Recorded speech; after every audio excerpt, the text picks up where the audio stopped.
இது மகிமை நேரம். ஆண்டவராகிய இயேசு கிறிஸ்துவின் நாமத்தில் அன்போடு வாழ்த்தி வரவேற்கிறேன். ஒரு நிமிடம் நாம் ஜெபிப்போம். இரக்கமுள்ள எங்கள் நல்ல ஆண்டவரே, மனதுருகி இந்த வேளையை ஆசீர்வதித்து தாரும் என்று இயேசு கிறிஸ்துவின் நாமத்தில் ஜெபிக்கிறோம். ஜீவனுள்ள தகப்பனே, ஆமேன். அன்பானவர்களே, உபாகமத்தின் புத்தகம் 33வது அதிகாரம் 29வது வசனத்திலே இப்படி படிக்கிறோம்: கர்த்தரால் ரட்சிக்கப்பட்ட ஜனமே, உனக்கு ஒப்பானவன் யார்? அல்லேலூயா! எவ்வளவு மேன்மை அன்பானவர்களே! ஆண்டவராகிய இயேசு கிறிஸ்து நம் ஒவ்வொருவருடைய வாழ்விலும் வரும்போது நமக்குள் ஒரு மாற்றத்தை தருகிறார். இப்படி இருக்க, ஒருவன் கிறிஸ்துவுக்குள் இருந்தால் புது சிருஷ்டியாயிருக்கிறான். அல்லேலூயா! எவ்வளவு மேன்மை! பழையவைகள் ஒளிந்து போயின, எல்லாம் புதிதாயின என்று 2 கொரிந்தியர் 5:17 நாம் படிக்கிறோம். ஆண்டவராகிய இயேசு கிறிஸ்து நம்முடைய வாழ்வை அலங்கரிக்கிறார். பிரியமானவர்களே, வேதத்தில் படிக்கிறோம். ஏசாயா தீர்க்கதரிசியின் புஸ்தகம் 55வது அதிகாரம் 3வது வசனத்திலே, உங்கள் செவியை சாய்த்து என்னிடத்தில் வாருங்கள், கேளுங்கள், அப்பொழுது உங்கள் ஆத்துமா பிழைக்கும். தாவீது கருளின நிச்சயமான கிருபைகளை உங்களுக்கு நித்திய உடன்படிக்கையாக ஏற்படுத்துவேன் என்று ஆண்டவர் சொல்லுகிறார். கர்த்தரால் ரட்சிக்கப்பட்ட பிள்ளைகளுடைய வாழ்வில் ஆண்டவர் அவர்களை நடத்துகிறார். ஆகவேதான் லூக்கா 6:46 ஆண்டவர் சொன்னார், என்னை ஆண்டவரே ஆண்டவரே என்று நீங்கள் சொல்லியும் நான் சொல்லுகிறபடி நீங்கள் செய்யாமற் போகிறது என்ன என்று ஆண்டவர் சொன்னார். ஆகவே கர்த்தர் நம்மை நடத்துகிறவராக அவரை நாம் பார்க்கிறோம். அல்லேலூயா! அவர் நம்மை நடத்துகிறவர்.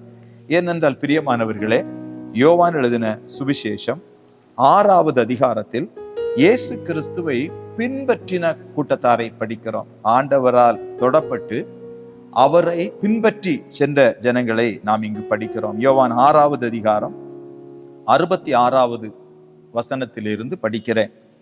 அது முதல் அவருடைய சீஷரில் அநேகர் அவருடனே கூட நடவாமல் பின் வாங்கி போனார்கள். அன்பானவர்களே, ஆண்டவர் நடத்தி கொண்டு செல்லுகிறார். இப்பொழுது ஆண்டவரை விட்டு மெதுவாக பின்வாங்குகிறார்கள். பாருங்கள், 67வது வசனத்திலே, அப்பொழுது இயேசு 12 நோக்கி, நீங்களும் போய்விட மனதாயிருக்கிறீர்களோ? அப்பொழுது அடுத்த வசனத்திலே பாருங்கள், சீமோன் பேதுரு அவருக்கு பிரதியுத்தரமாக, ஆண்டவரே, யாரிடத்தில் போவோம்? அல்லேலூயா! ஆண்டவரே, யாரிடத்தில் போவோம்? நித்திய ஜீவ வசனங்கள் உம்மிடத்தில் உண்டே. ஆகவே அன்பானவர்களே, இயேசு கிறிஸ்துவினிடத்தில் நித்திய ஜீவ வசனங்கள் இருக்கிறது. அந்த வசனங்கள் நம்மை நடத்துகிற வசனங்கள், ஆண்டவர் நடத்தி கொண்டு போகிற வார்த்தைகள். அன்பிற்குரியவர்களே, ஆகவே அந்த வார்த்தைகளை நாம் படிக்க படிக்க நம்முடைய வாழ்வில் என்ன நடக்கும்? பிரியமானவர்களே, லூக்கா எழுதின சுவிசேஷம் 11வது அதிகாரம் 34வது வசனத்திலிருந்து கவனியுங்கள். லூக்கா 11:34 முதல், கண்ணானது சரீரத்தின் விளக்காயிருக்கிறது. உன் கண் தெளிவாயிருந்தால் உன் சரீரம் முழுவதும் வெளிச்சமாயிருக்கும். உன் கண் கெட்டதாயிருந்தால் உன் சரீரம் முழுவதும் இருளாயிருக்கும். அன்பானவர்களை, இப்பொழுது ஆண்டவர் அவரால் ரட்சிக்கப்பட்ட பிள்ளைகளுடைய வாழ்வில் அவர்கள் கண்களை தெளிவாக்குகிறார். அல்லேலூயா! பிரியமானவர்களே, அப்படியானால் ஆண்டவர் அவர்களை நடத்தி கொண்டு செல்லுகிறார். அந்த ஜீவ வார்த்தைகளை அவர்கள் படிக்க படிக்க படிக்க அவர்கள் கண்கள் தெளிவடைகிறது. அன்பானவர்களே, அவர் சொல்லுகிறார், உன்னுடைய கண் தெளிவாயிருந்தால் சரீரம் முழுவதும் வெளிச்சமாயிருக்கும். ஆண்டவருடைய அன்பை பாருங்கள். நமக்கு இந்த உலகத்திலே ஒரு சரீரத்தை கர்த்தர் ஆயத்தப்படுத்தினார். இந்த சரீரம் முழுவதையும் வெளிச்சமாக்க வேண்டும் என்று கர்த்தர் நினைத்தார். வியாதி நம்மை விட்டு விலகும்படி, நல்ல ஆரோக்கியத்தால் கர்த்தர் நம்மை நிரப்பும்படி அவர் தீர்மானித்தார். பிரியமானவர்களே, ஏனென்றால் நம் ஒவ்வொருவருக்காகவும் ஆண்டவராகிய இயேசு கிறிஸ்து ரத்தம் சிந்தினார். நம் ஒவ்வொருவருக்கும் சமாதானத்தை உண்டு பண்ணும் ஆக்கினை அவர் மேல் வந்தது, அவருடைய தழும்புகளால் குணமாகிறோம். பிரியமானவர்களே, ஆண்டவர் நம்முடைய கண்களை தெளிவாக்குகிறார். 35வது வசனத்தை பாருங்கள். ஆகையால் உன்னிலுள்ள வெளிச்சம் இருளாகாதபடிக்கு எச்சரிக்கையாயிரு. ஆண்டவர் மறுபடியும் நம்மை நடத்தி கொண்டே இருக்கிறாரே. அவர் ஒவ்வொரு நாளும் நம்மை போதிக்கிறாரே. எதற்காக? உன்னிலுள்ள வெளிச்சம் இருளாகாதபடிக்கு. அன்பானவர்களே, ஆண்டவராகிய இயேசு கிறிஸ்துவை நாம் பின்பற்றும் போது வெளிச்சத்தில் நடக்கிற ஒரு அனுபவத்தை ஆண்டவர் நமக்கு தருகிறார். ஏனென்றால் நாம் ஒருவர் கூட இருளில் இருந்து விடக்கூடாது. ஆகவே ஆண்டவர் அனுதினமும் அவரை பின்பற்றுகிறவர்களாக நம்மை வாழ வைக்கிறார். 36வது வசனத்தை படிக்கிறேன். லூக்கா 11:36. உன் சரீரம் ஒரு புறத்திலும் இருளடைந்திராமல் முழுவதும் வெளிச்சமாயிருந்தால், ஒரு விளக்கு தன் பிரகாசத்தினாலே உனக்கு வெளிச்சம் கொடுக்கிறது போல உன் சரீரம் முழுவதும் வெளிச்சமாயிருக்கும் என்று ஆண்டவர் சொல்லுகிறார். அன்பானவர்களே, ஆண்டவர் என்ன சொல்லுகிறார்? உன்னுடைய சரீரம் முழுவதும் வெளிச்சமாயிருக்க வேண்டும். அப்படின்னா உன்னுடைய கண்கள் ஒவ்வொரு நாளும் தெளிவாயிருக்க வேண்டும். அல்லேலூயா. அன்பானவர்களே, ஆண்டவர் நம்மை நடத்தாதிருந்தால் எந்த இடத்தில் நாம் வழுவுகிறோம் என்றே நமக்கு தெரியாது. பிரியமானவர்களே, இயேசு கிறிஸ்துவை கூட வழுவ செய்வதற்காக பிசாசானவன் ஒரு நிமிடம் எடுத்துக்கொண்டானாம். உலகத்தின் மகிமையை எல்லாம் அவருக்கு காண்பித்து, என்னை பணிந்து கொண்டால் இவைகளை தருவேன் என்று சொன்னானாம். அன்பானவர்களே, எப்பொழுதுமே பிசாசானவன் நம்மை கர்த்தரை விட்டு வழுவ செய்வதற்கு அவன் நம்முடைய கண்களை பிடிப்பதற்கு பார்க்கிறான்.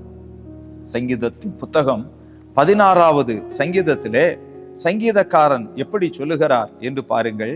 சங்கீதங்களின் புத்தகம் 16வது சங்கீதம். ஏனென்றால் ஆண்டவர் நம்மை போதிக்கிறவர், அவர் நம்மை நடத்துகிறவர். பாருங்கள், ஆண்டவருடைய வார்த்தையை கவனியுங்கள். 8வது வசனம். கர்த்தரை எப்பொழுதும் எனக்கு முன்பாக வைத்திருக்கிறேன். ஏன்னா அவர் நம்மோடு கூட பேசுகிறவர், நம்மை நடத்துகிறவர். ஆகவே எப்பொழுதும் அவரை எனக்கு முன்பாக வைத்திருக்கிறேன். அவர் என் வலது பாரிசத்தில் இருக்கிறபடியால் நான் அசைக்கப்படுவதில்லை. இப்பொழுது கர்த்தரை என்னுடைய கண்களுக்கு முன்பதாக நான் நிறுத்தி நோக்கி கொண்டிருக்கிறேன் என்று சொல்லுகிறார். ஏனென்றால் பிரியமானவர்களே, நம்முடைய கண்களை தெளிவாக்க அவரை போல நமக்கு இந்த பூமியில் யாரும் இல்லை. பிரியமானவர்களே, ஏனென்றால் நம்முடைய கண் கெட்டதாயிருந்தால் சரீரம் முழுவதும் இருளாயிருக்கும். அந்த சரீரத்தை கொண்டு ஆண்டவர் ஒன்றும் செய்ய முடியாதே. பிரியமானவர்களே, ஆனால் ஆண்டவர் இந்த நாளில் நம்மை தேடி வந்திருக்கிறார். உன்னுடைய கண்களை நான் தெளிவாக்கட்டும். உன்னுடைய கண்களை தெளிவாக்குகிற என்னுடைய ஜீவ வார்த்தைகளை நீ இரவும் பகலும் தியானிக்க வேண்டும். தன் காலத்தில் தன் கனியை தந்து இலையுதிராதிருக்கிற மரத்தை போல் உன்னை மாற்ற எனக்கு இடம் கொடு என்று கர்த்தர் கேட்கிறார். அன்பானவர்களே, சங்கீதங்களின் புத்தகம் 101வது சங்கீதம் 3வது வசனத்திலே அவர் சொல்லுகிறதை பாருங்கள். தீங்கான காரியத்தை என் கண்முன் வைக்க மாட்டேன். அன்பானவர்களே, ஏன்னா கண்ணானது சரீரத்தின் விளக்காயிருக்கிறது. ஆண்டவர் போதிக்கிறார். என்ன சொல்லுகிறார்? தீங்கான காரியத்தை உன் கண்முன் வைத்து விடாதே. ஏனென்றால் நீ வழுவி போய்விடுவாய். அது மெதுவாய் இறங்கும், முடிவிலே விரியனை போல உன்னை தீண்டும், மிகப்பெரிய கேடு உனக்கு வரும். ஆகவே நீ ஜாக்கிரதையாயிருந்து மனம் திரும்பு என்று ஆண்டவர் நம்மை அழைக்கிறார். பிரியமானவர்களே, 4வது வசனத்திலே சொல்லுகிறார், மாறுபாடான இருதயம் என்னை விட்டு அகல வேண்டும். 6வது வசனத்திலே, தேசத்தில் உண்மையானவர்கள் என்னோட வாசம் பண்ணும்படி என் கண்கள் அவர்கள் மேல் நோக்கமாயிருக்கும். அன்பிற்குரியவர்களே, இப்பொழுதும் ஆண்டவர் நம்மை தேடி வந்திருக்கிறார். சத்துரு எந்த விதத்திலும் நம்மை ஏமாற்றி விடக்கூடாதபடி, குறிப்பாக வெளிப்படுத்தலின் புத்தகம் 17வது அதிகாரம் 4வது வசனத்திலே, அந்த ஸ்திரீ இரத்தாம்பரமும் சிவப்பான ஆடையும் தரித்து பொன்னினாலும் இரத்தினங்களினாலும் முத்துக்களினாலும் சிங்காரிக்கப்பட்டு தன் வேசித்தனமாகிய அருவருப்புகளாலும் அசுத்தத்தாலும் நிறைந்த பொற்பாத்திரத்தை தன் கையிலே பிடித்திருந்தாள். நமக்கு அடையாளம் காட்டுகிறவர் கர்த்தர். பிரியமானவர்களே, சத்துரு தந்திரமாய் நம்மை வழுவ செய்யும்படி பல உபாயங்களை செய்யலாம். ஆனாலும் அன்பானவர்களே, கர்த்தரால் ரட்சிக்கப்பட்ட ஜனமே, உனக்கு ஒப்பானவன் யார்? ஜெயம் கொள்ளுகிறவர்களாக மாற்றும்படி நமக்குள் வாசம் பண்ணுகிற கர்த்தராய் வந்திருக்கிறார். அவரை நோக்கி பார்ப்போமா? எங்கள் நல்ல ஆண்டவரே, ஜெயங்கொள்ளுகிறவன் எல்லாவற்றையும் சுதந்திரித்துக் கொள்ளுவான். ஒருவர் கூட வலிவு விடாதபடி கண்களை தெளிவாக்கும். உம்முடைய சித்தம் பரமண்டலத்தில் செய்யப்படுகிறது போல ஒவ்வொருவரிலும் செய்யப்படுவதாக என்று எங்களை தாழ்த்தி அர்ப்பணித்து ஜெபிக்கிறோம் எங்கள் ஜீவனுள்ள தகப்பனே. ஆமென்.